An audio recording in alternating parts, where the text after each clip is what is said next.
Hello, and welcome to Boss Responses. Our co-host for our very first week is the wonderful Jennifer Goforth Gregory.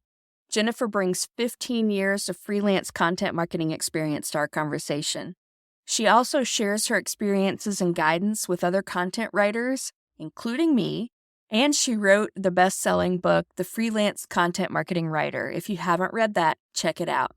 Jennifer also founded and manages the Freelance Content Marketing Writer Facebook group. I can personally say both are amazing. I'm really looking forward to our conversation today and for the rest of the week, and I hope you are too.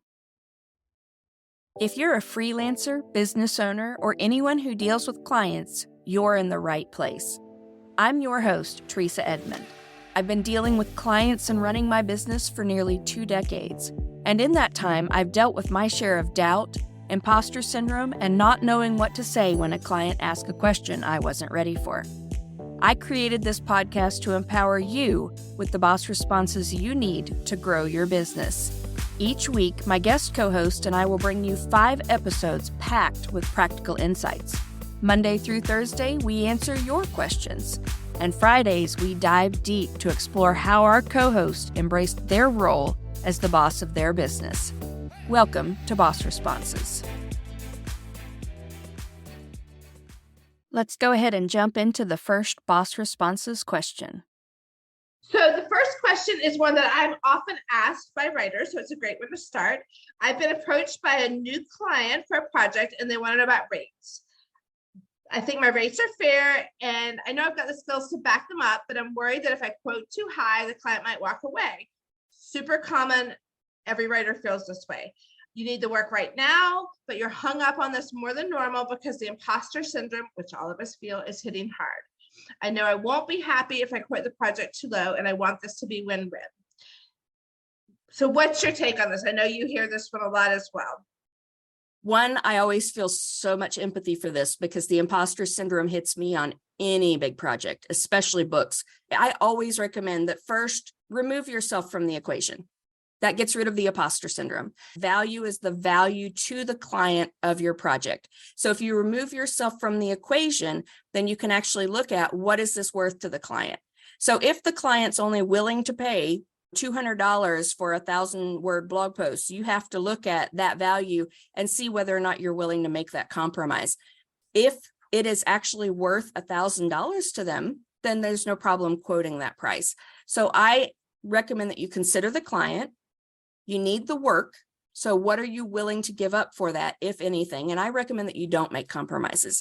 If you work for a client who is low paying and does not respect the value of your work, then they are never going to respect your value as a professional. They're never going to be a great client, and you could actually spend that time looking for better clients.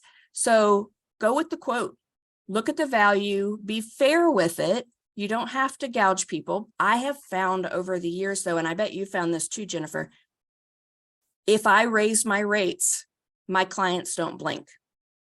Yep. I totally agree. You have to take the personal part out of it. And if you are charging professional rates, you're going to be more expensive, too expensive for 75% of the clients, in my opinion. So it's not bad that you're too expensive. It just means that's not your client.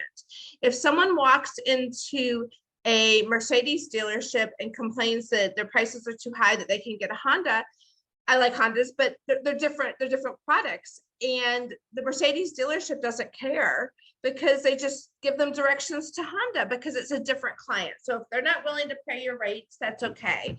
And I totally agree with you that if you take one that's too low paying, I think it costs you money because you could use that time. If they're not willing to pay your rates, then they're not your client. And that's okay. I'm a terrible negotiator. If I quote a price, I should feel a little nauseous about it. It should feel a little high to me. And if I overquote, that's okay. Because if this is the thing, I think if you overquote a little bit, they're going to negotiate down. Exactly. If you're way too high, then it's not that you overquoted, that's not your client. So if they're only willing to pay 1,000 and you quote 1,300, they're going to say, hey, my budget's 1,000, is that work? And you say yes or no. But if their budget's 200 and you quote 1,300, that's not your client. That's exactly right. And that's an important thing to remember. Not everyone is the client you should be working with, even if you like them. Yes. Because I have accepted clients and I have charged them less because I really wanted to work with them. I felt for the project. I loved it. I wanted to do that. I wanted to write that book. Every single time by the end of the project, I end up resenting them and the project because I know it was worth more than that.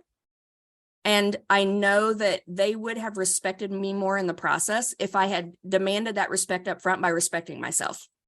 And that's the big thing. So that's how we get rid of imposter syndrome. We respect the fact that we have put in the time and the effort to learn this craft. We have the skills built up and we know how to do this. They are hiring you because they can't or they don't have the time. So they're depending on your expertise for a reason. So get rid of that and charge your value. Any final words? Yep. The other thing I do is if a client offers a price to me, I always add 10-15% because they likely built in, can we do X? Because they likely built in some negotiating room. If they didn't, they'll tell you. And if you get $100 on every post additional, that really adds up over the year. So I recommend always doing that. But my other final thought is run your price by somebody. Have another writer and encourage, because if someone else encourages you to charge more or go for it, then you're more likely to do it. The third is figure out how you're bravest. I can't do it over the phone. I'm better in email. And if someone asks for rates on the phone, I'll be like, and this doesn't work for everybody. I say I'm a terrible negotiator. It feels authentic and it works for my personality. I say, so I'll be honest, I'm a terrible negotiator. They usually start laughing. And so I have a personal policy that I never quote over the Zoom. So I'm going to email that to you and they're laughing at me at this point, but I'm real too. Yeah, that actually, it drives that humanity home and it makes you someone they want to work with. I never, ever on my discovery call give a price. If they even ask what the range is, in that discovery call, I want to know their budget range.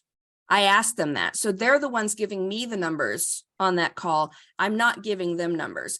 If they ask, what do you give a ballpark? Then I'll say projects like this usually start at, and I'll put it somewhere in the top 2/3 of their budget range.